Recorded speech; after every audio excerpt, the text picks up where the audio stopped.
I'm Zibby Owens, and you're listening to the Webby-nominated podcast, Moms Don't Have Time to Read Books. This episode has been sponsored by Lauren Gabrielson, which is a women's wear brand that creates elevated essentials for the modern women's wardrobe. The collection is entirely designed and produced in Brooklyn, New York.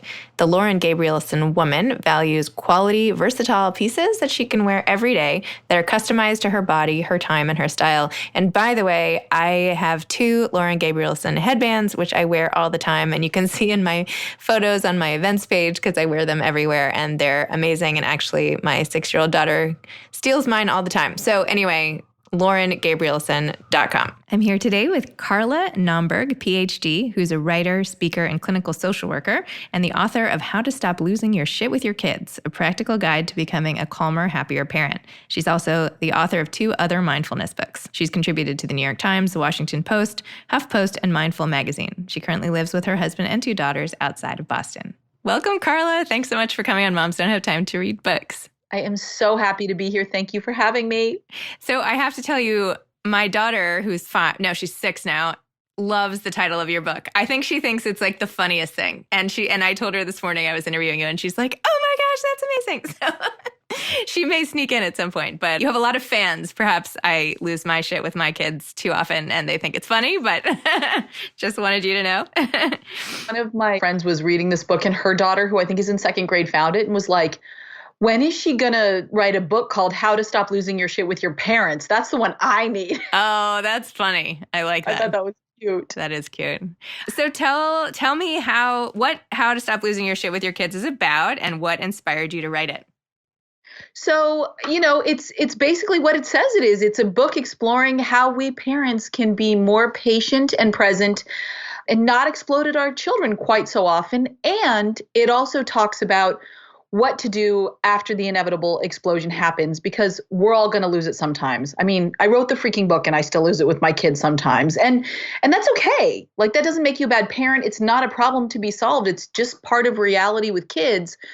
But if you feel like your temper is becoming sort of the predominant sort of way that you're interacting with your children, or you're exploding on a daily basis, or just more often than you're comfortable with, this book might be helpful for you. And the way I came about it, I don't know. I guess the topic of this book has basically been my personal and professional life's work for the past 11 years. I mean, I have 2 daughters. My older daughter is almost 11, and God help me if I call her 10 years old.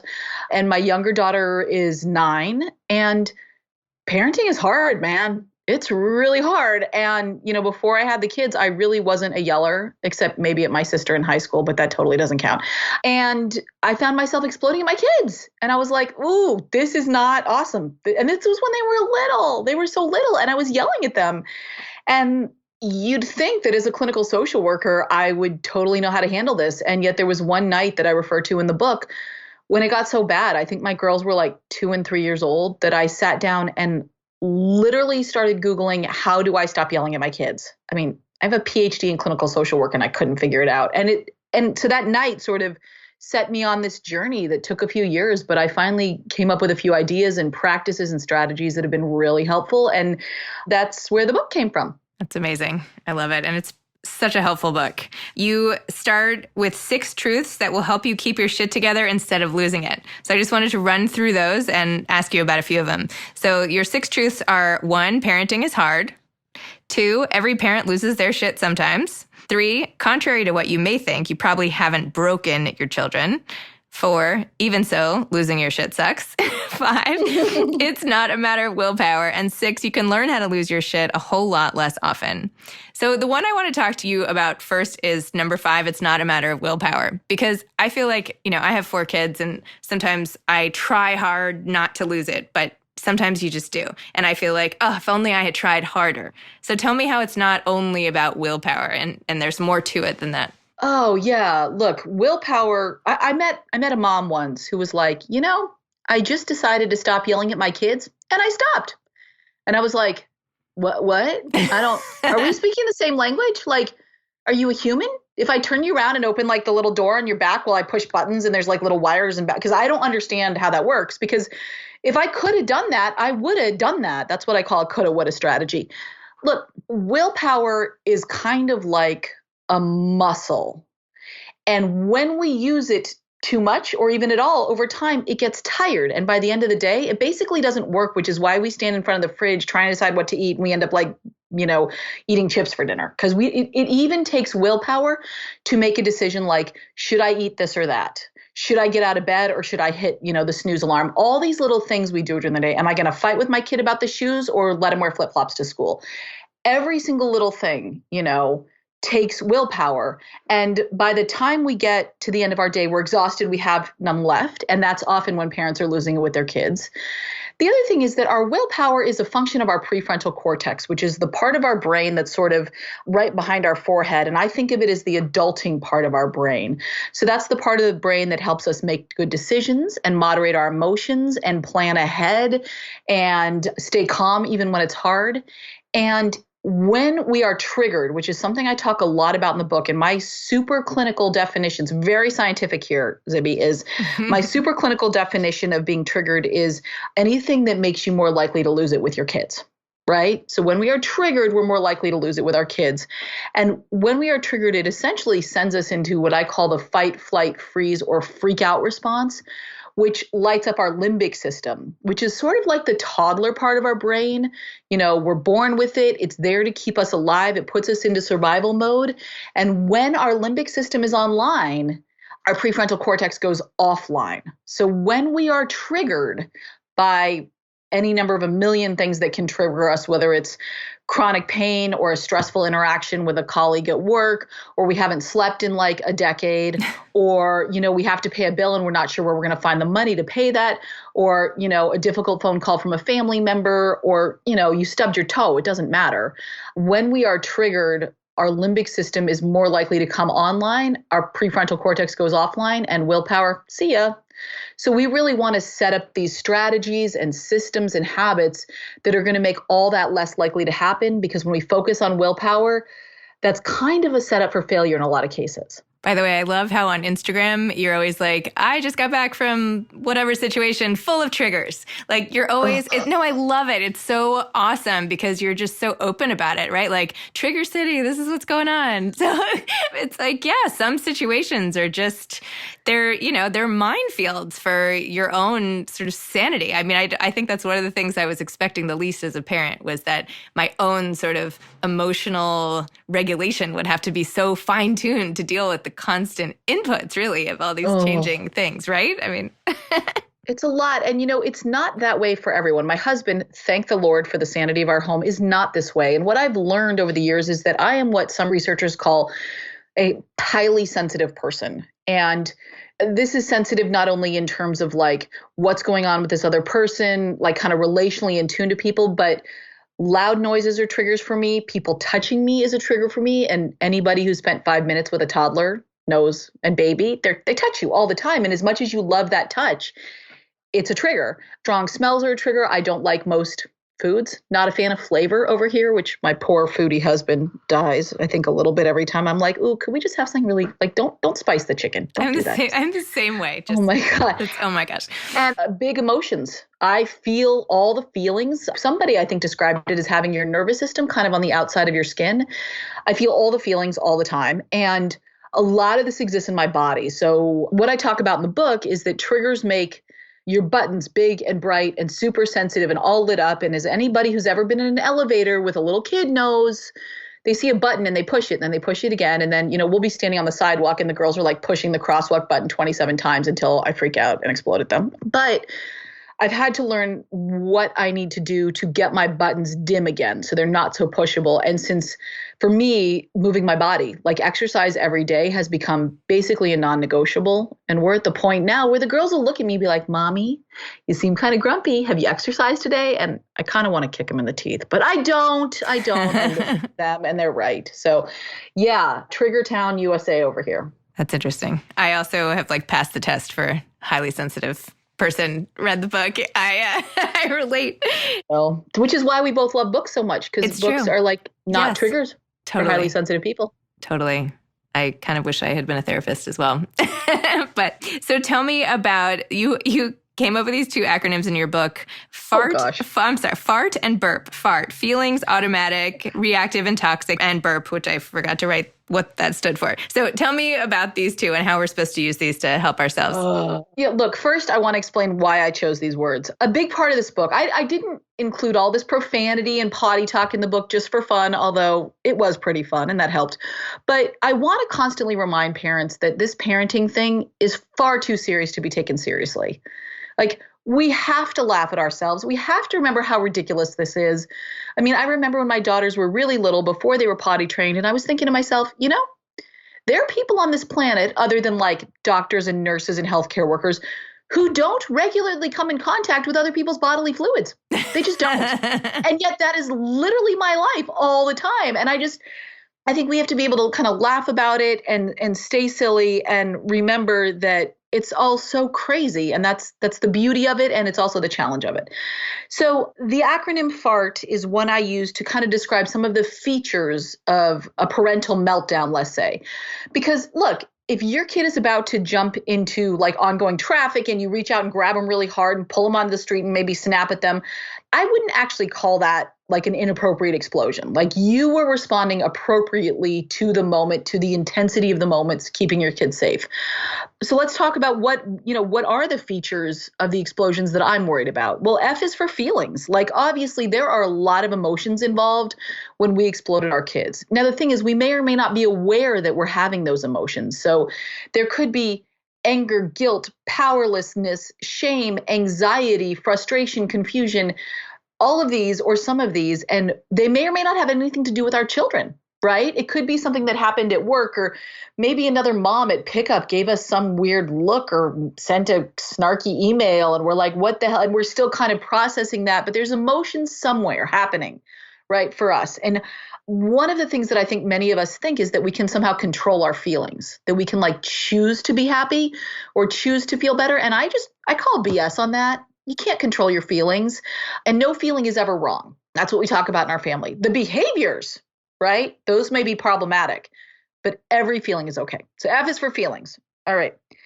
A is for automatic. And this is just my way of pointing out that for most people, it's not like you walk in the door from work after a rough day and think, today's a good day to lose my shit with my kids. I think I'm going to go ahead and do that. Like, we don't do that. It's once we are triggered, once our fight, flight, freeze, freak out response kicks in, it's a pretty automatic behavior that happens, and it can happen very quickly, which is why it really is a practice. It's something we have to work on over and over again to get better at catching ourselves and stopping that response, which is something I talk about later in the book. R is for reactive. And all I'm saying here is that something has triggered this, right? We are reacting to something. And many of you may say, actually, I'm reacting to my kids. My kids are annoying. They're being obnoxious. They're nagging me. They're having meltdowns in public. They're mouthing off. They're being uncooperative, whatever it is. And I say, yeah, that's probably true, because that's what kids do. But the problem is, if we say, I'm only losing it because of my kid's poor behavior, then essentially what we're saying is, until my kid behaves better, I'm going to keep losing it. And we're letting our children's behavior control our own. And what every parent says to their kids is, you can't control anybody else's behavior. You can only control your own. Well, that's true for us too. So we need to figure out what we're reacting to, what is triggering us, so that we can start to figure out a better way to respond. Okay, so that's R. And then T is this idea that our parental explosions are toxic. And what I mean by that is that they are it's a disproportionate response to what's happening. And it's scary and confusing for the child. So if you grab your kid because they're about to run in the street, there's a pretty clear narrative about what happened there. Child was making an unsafe decision. Parent reacted strongly to save their life, right? But let's say your kid spills the milk. And for you, when you were a kid, spilled milk caused a very strong reaction to your parents. They screamed, they yelled, they got really mad.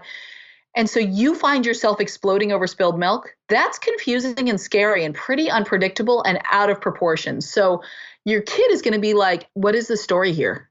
And they're not consciously thinking this, because little kids don't, but they get very confused and they start to think that things are unpredictable and that small mistakes can cause major problems. So does that make sense for Fart? Totally. That was a lot. No, it totally makes sense. And I love in particular what you just said about feelings and how there are no wrong feelings. And I feel like my kids, no matter how I try to mask them, if I'm upset about something, like it's like they pick up on it right away. Like I try to be like, no, I'm going to smile and pretend that this bad thing is not going on. No, it's like they can see right through me. It's like It's freaky.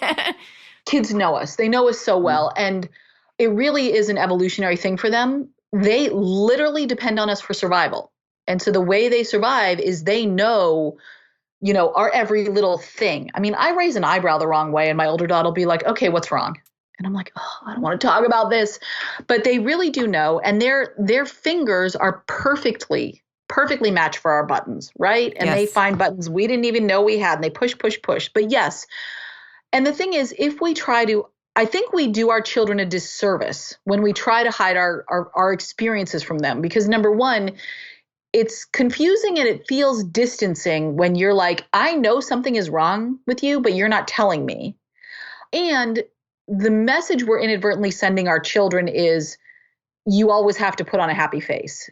And Zibby, I think for you and me and for our mom listeners out there, this is a woman thing. And I'm not saying it's it's our fault thing. I'm saying it's a societal expectation of women that we always look happy, right? Smile more. Don't they always say that in the media to the politicians? You got to smile more. I get very cranky about that. So I think it's okay. And obviously you want to say things to your children. Wait. Backing up thought. I think the other reason why we do our kids a disservice when we try to hide feelings from them is not only are we teaching them that they should always be happy, and if they're not happy, they should hide it or try to hide it. But kids are by nature very egocentric. They think the world revolves around them and they think that they are sort of the cause of everything. And it doesn't mean they're little psychopaths. It's just developmentally very typical, very normal. And so if a parent consistently seems unhappy and the child doesn't have an accurate narrative to explain why, they'll go with, I did something wrong. Mom or dad is mad at me. I must have done something wrong. And then that creates anxiety for them. Then they get triggered. They may be more likely to lose it. It's very confusing. So with my kids, you want to frame your explanation in sort of a developmentally appropriate way. So you wouldn't say to like a 4-year-old, I don't know, your grandmother was being a bitch to me and it really stressed me. Obviously, but you might say, yeah, mommy's having a hard day. Like, I was really busy today and I had a lot of work and I'm pretty tired or whatever it may be. You don't want to but now I'll say to my daughters, I had a really stressful day at work. I had, a phone call that didn't go well, or I don't know, because they're older now and they can understand. And so when it's appropriate, I'll try to give them a little more insight into what's going on. I love that. Excellent. Wait, so then what's burp? Oh, we got to talk about burps. Zibby, I got to tell you, I'm super proud of this acronym because I think it just really worked. BURPS stands for Button Reduction Practices. So one of the ideas in the book is that when we are triggered, our buttons get big and bright and super pushable. And so burps are these basic practices. Guys, this is really not rocket science here, that help those buttons get smaller, dimmer, less obvious, and less pushable so that when our kids come along with their little fingers out, there's nothing to poke, right? There's nothing to push. So I've got like 11 practices and they're all pretty straightforward. It's things like getting enough sleep at night, stretching your body. So going for a walk, getting some exercise, doing some stretches, whatever it is, slowing down. Right? We are much more triggered when we're rushing. And I have found that a lot of parents, and I don't know if this resonates with you, but I've gotten in the habit of rushing even when I don't really need to rush. Through transitions, I'll be like, we got to go. And then I'm like, oh, we actually have several more minutes. We're fine. Part of that is I hate being late. But me too. I put all these false deadlines and then I make us early. And they're like, why did you rush us so much? But I don't know. Yeah. Like, but you've never been late. I know. I feel like if you're a person who hates being late, then yeah. So slowing down is a big one. Having a lot of support. Support is a major button reduction practice. When you have the people around you, whether it's your like best friends that you can text all the snarky, videos to at the end of the night, or it's just the other parent that you're like, hey, I'm going to be 5 minutes late to school. Can you grab my kid and hang out? So anyways, I've got 11 of these different practices that can really help us kind of calm down, feel less stressed, less tense, less kind of triggered, and they're very helpful. Awesome. So what do you do if you do lose your shit with your kids? So first of all, the first and most important step is to get calm.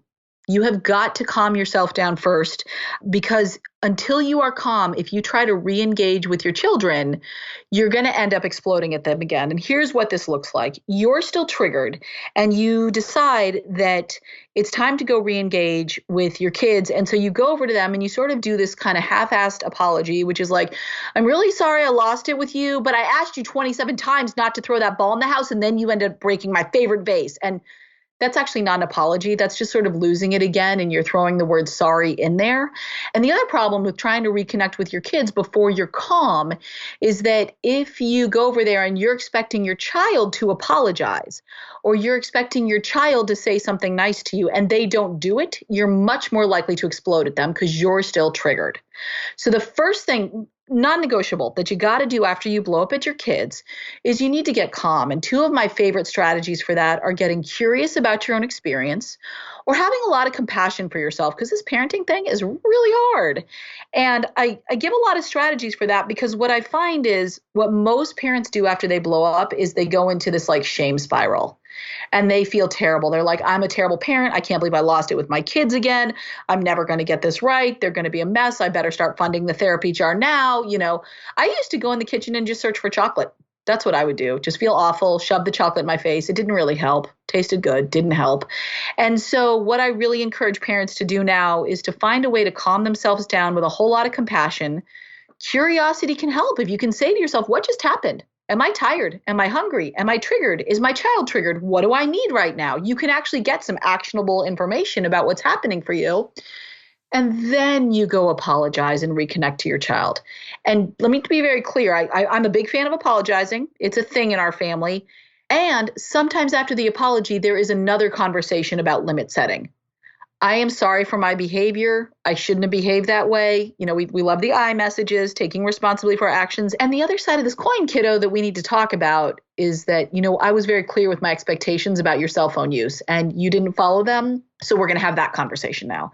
So just because you apologize to a child doesn't mean you can't then, set limits with them. Interesting. So you have this one tip from actor Jack Black where he says, never give a happy child ice cream, which I just love that. That was so funny. Are there any tips like that you've gleaned from other people, or having all your experience in your practice that you've really internalized? Yes, I would say there are two. First of all, the happy child ice cream has become like a mantra for my husband and I, because we'll see the girls, they're happy, they're playing, whether we're out of the house or in the house, and one of us will have this inclination to go over and play with them or offer them something or be like, let's do this, let's increase their fun. And then the other parent will look at my partner, he'll look at me and be like, ice cream, ice cream. Like that's our little code for leave them alone. Don't get involved. Do not make eye contact, back slowly away. Don't try to add more joy on if they're already happy, because inevitably you will lead to a meltdown. So the other two tidbits of wisdom I would say that have become really powerful for me is the first one was actually from my grandmother, who was a mother of 7 and many, many grandkids. And I called her up many years ago, just a mess, because I couldn't teach my girls how to swim. Every time I tried to bring them into the pool with me, they would cling to me like these terrified monkeys, and we weren't getting anywhere. And she said to me, Carla, it's not your job to teach your kids everything. You can't teach your kids everything. Go find someone else to teach them to swim.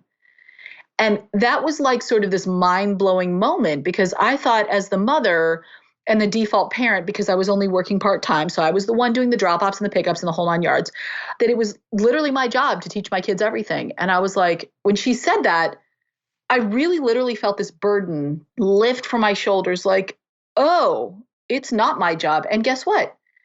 We paid for someone else to teach them how to swim, and it was amazing. And they were not nearly as clingy and anxious with this other person. So it was fantastic. And you also say in the book, it's not your job to make your kids happy either. Like that's also not your full responsibility.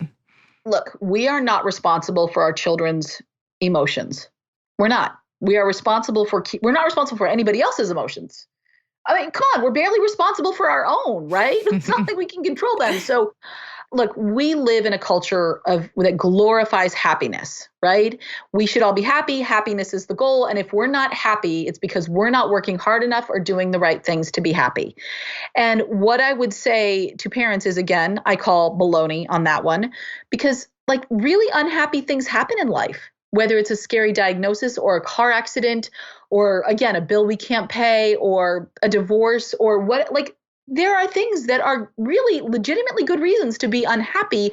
And I think it's okay if we feel unhappy. And I want my kids to learn that. So, of course, I want my children to be happy when they grow up. But more important than that, I want them to know that they can keep functioning and know what to do when they are unhappy or when they're having difficult emotions. So, yeah, it's not my job to keep my kids happy. It is my job to keep them safe. It is my job to teach them what they know. It's my job to be present with them as often as I can without losing it, because too much and I lose it. But their emotional state is not my responsibility. I hope that makes sense. This is all just such amazing advice. And advice I wish I had heard a few years ago. My older kids are 12 already. And obviously, as you can see, but I have my little daughter here who's 6 and then a almost 5-year-old. If I had read your book, I feel like when my kids were just starting out, when I really felt I didn't have a handle on it, I would have been a far better parent, I think. But anyway, whatever. We'll go from here. But also, just to be clear, it's so easy for me to say all these things on a podcast, right? My kids are away at school. They're not here. I just went for exercise. I'm thinking pretty clearly. I've got my trusty coffee. It's easy to say all these things. In the moment, they don't come naturally. When I'm with my daughters and they're sad, my first inclination is I want to make the bad feelings go away. Of course, it does, and then I have to catch myself. I have to work hard and say, no, it's okay for my daughter to feel sad.